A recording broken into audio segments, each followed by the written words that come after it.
पहले मैं दिल्ली के बेटे, दिल्ली के इतिहास में सबसे लोकप्रिय मुख्यमंत्री अरविंद केजरीवाल जी, आम आदमी पार्टी के नेता, मेरे बड़े भाई और राजनीतिक गुरु अरविंद केजरीवाल जी का धन्यवाद करना चाहती हूं कि उन्होंने मुझ पर भरोसा किया और मुझे इतनी बड़ी जिम्मेदारी सौंपी, दिल्ली के लोगों की देखरेख की जिम्मेदारी सौंपी।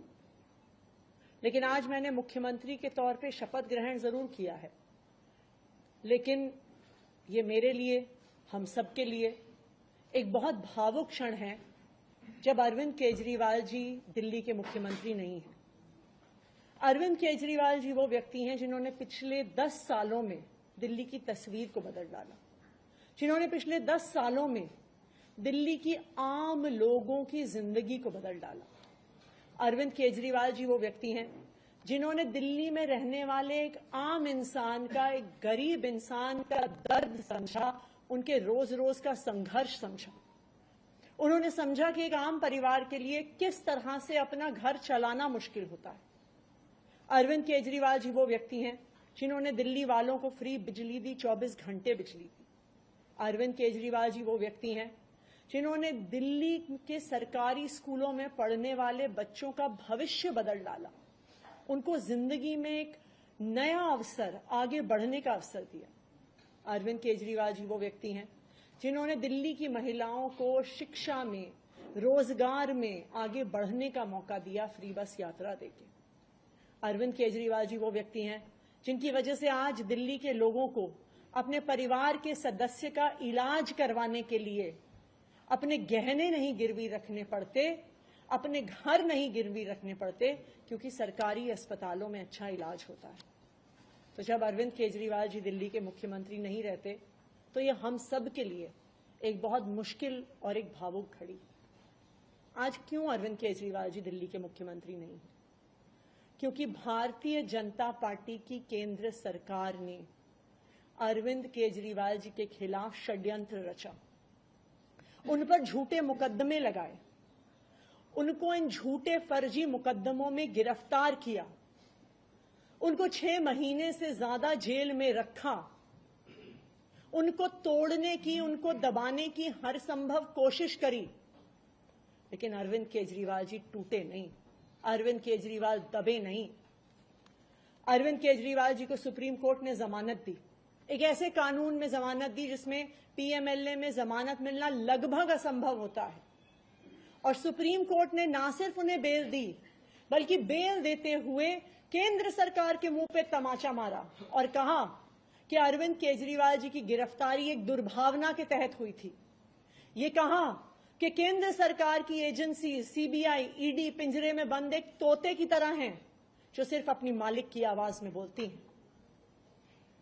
हो सकता है कि कोई और नेता होता तो उनके लिए अदालत का यह फैसला काफी था और वो तुरंत जाके मुख्यमंत्री की कुर्सी पर बैठ जाते। लेकिन अरविंद केजरीवाल जी ने इस देश की राजनीति में एक ईमानदारी और नैतिकता की मिसाल कायम करते हुए मुख्यमंत्री की कुर्सी से इस्तीफा दे दिया।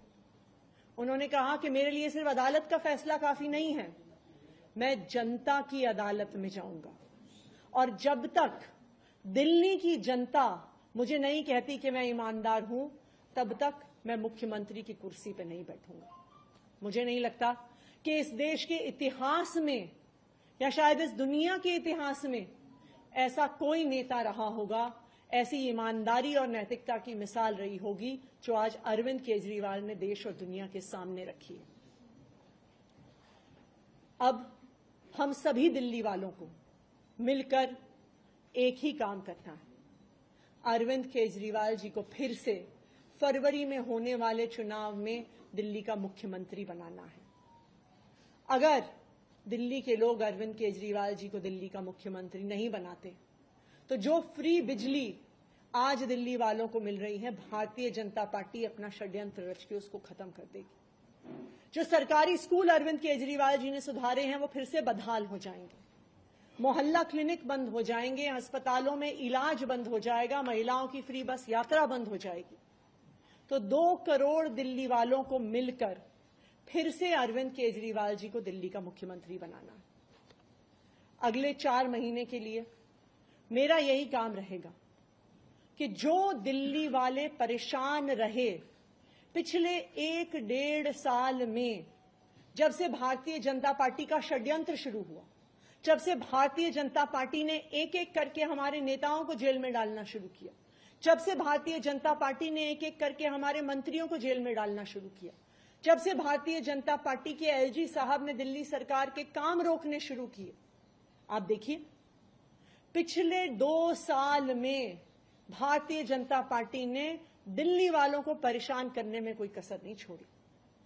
जब से अरविंद केजरीवाल जी जेल गए, दिल्ली वाले भी परेशान हुए। भारतीय जनता पार्टी ने दिल्ली वालों के पानी के बिल हम ठीक करना चाहते थे, उन्होंने उस काम को रोक दिया। भारतीय जनता पार्टी ने जो सड़क के रिपेयर के काम है वो रोक दिए। भारतीय जनता पार्टी और उनके एलजी साहब ने अस्पताल में मिलने वाली दवाइयां रोक दी, अस्पताल में और मोहल्ला क्लिनिक में टेस्ट रोक दिए, दिल्ली से कूड़ा उठना रुक गया। लेकिन मैं आज आपको आश्वासन दे रही हूं कि अब अरविंद केजरीवाल जी जेल से बाहर आ गए हैं और उनके मार्गदर्शन में दिल्ली में कूड़ा भी उठेगा, सड़कें भी ठीक होंगी, पानी के बिल भी ठीक होंगे, दिल्ली में जो सीवर की समस्या है वो भी ठीक होगी, जो दवाइयां नहीं मिल रही हैं उसको भी हम ठीक करेंगे। मैं दिल्ली वालों को यह आश्वासन देना चाहती हूं कि अब अरविंद केजरीवाल जी जेल से बाहर हैं, भारतीय जनता पार्टी का कोई भी षड्यंत्र हम सफल नहीं होने देंगे। Thank you.